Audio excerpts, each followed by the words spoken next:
I'd like to welcome everybody who tuned in to another edition of Treasures. Today's treasure is number 104, and the title is Busy Men Called by God. Now, what does that mean?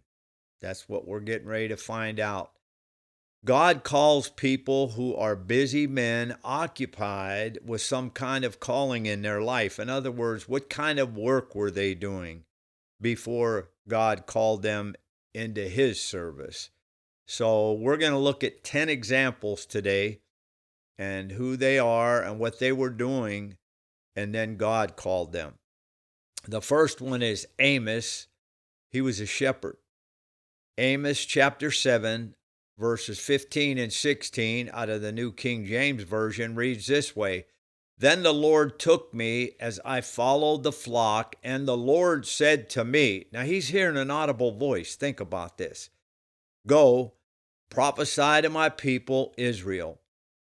Now therefore hear the word of the Lord. You say, do not prophesy against Israel, and do not spout against the house of Isaac. Number two, Moses. We all know about Moses. He was watching the flock. Exodus chapter 3, verses 1 and 2, New King James Version. Now Moses was tending the flock of Jethro, his father-in-law, the priest of Midian. And he led the flock to the back of the desert and came to Horeb, the mountain of God. Ooh, powerful right there. And the angel of the Lord appeared to him in a flame of fire from the midst of a bush. So he looked, and behold, the bush was burning with fire, but the bush was not consumed. And we know the rest of the story.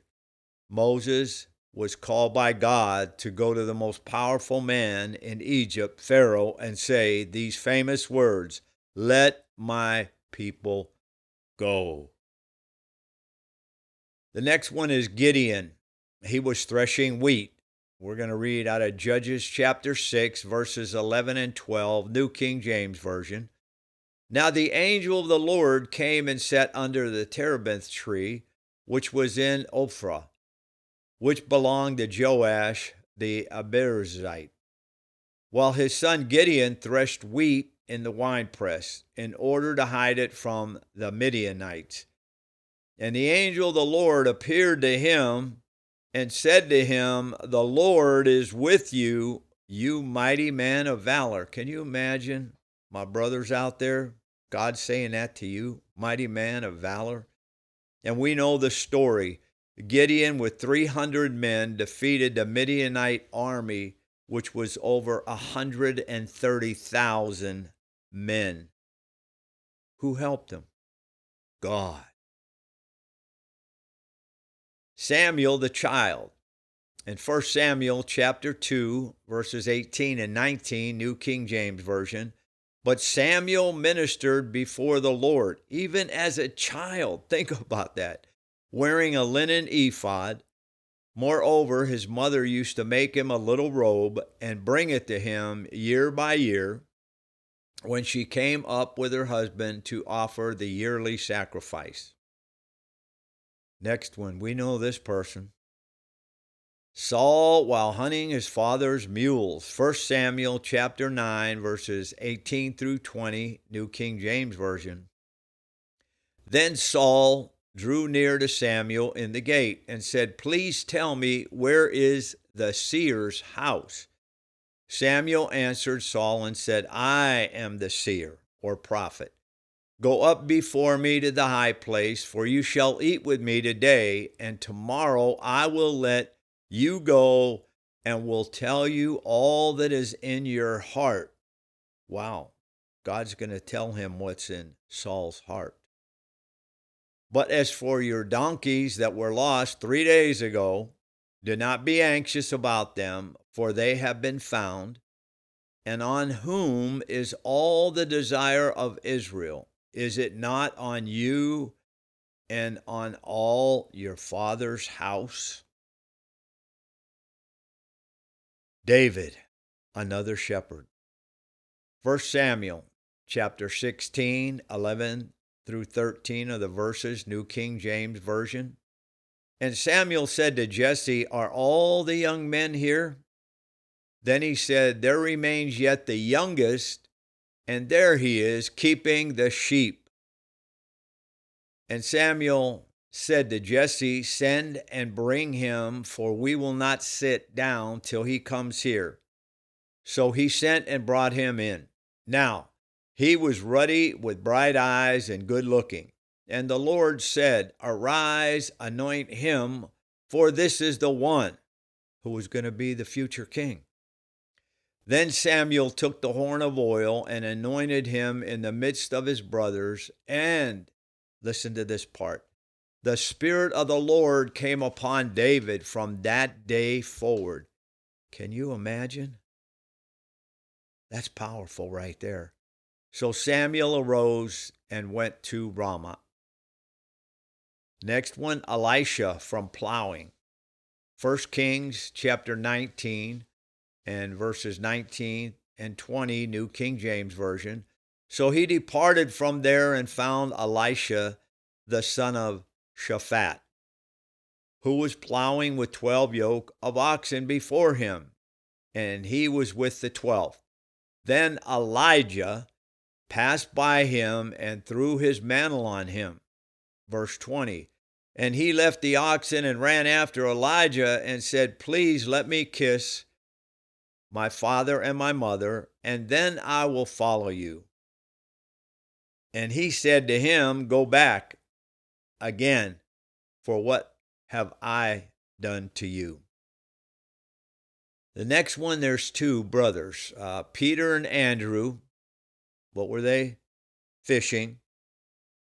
Matthew chapter 4, 18 through 20, New King James Version.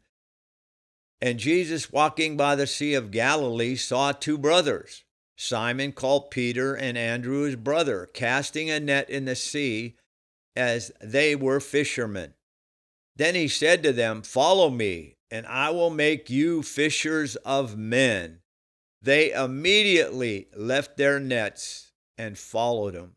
Think about that. Immediately, and they followed him.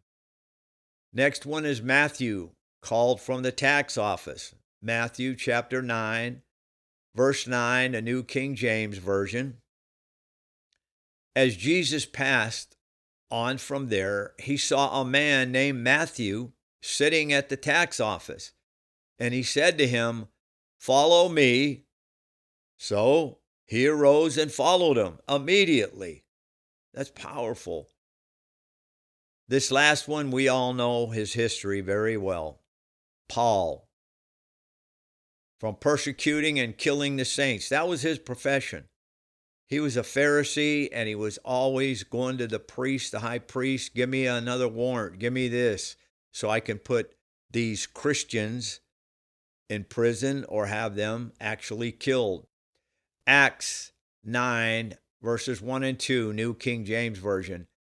Then Saul, still breathing threats and murder against the disciples of the Lord, went to the high priest and asked letters from him to the synagogues of Damascus, so that if he found any who were of the way. Some of the early Christians were called the way. Why? John 14:6. What did Jesus say? "I am the way, the truth, and the life." And whether men or women, he might bring them bound to Jerusalem. This was a very mean, hateful person, but he thought he was doing the will of God. Acts 9, verses 4 and 5, New King James Version. Then he fell to the ground and heard a voice saying to him, "Saul, Saul, why are you persecuting me?" This was when he was on his way to Damascus.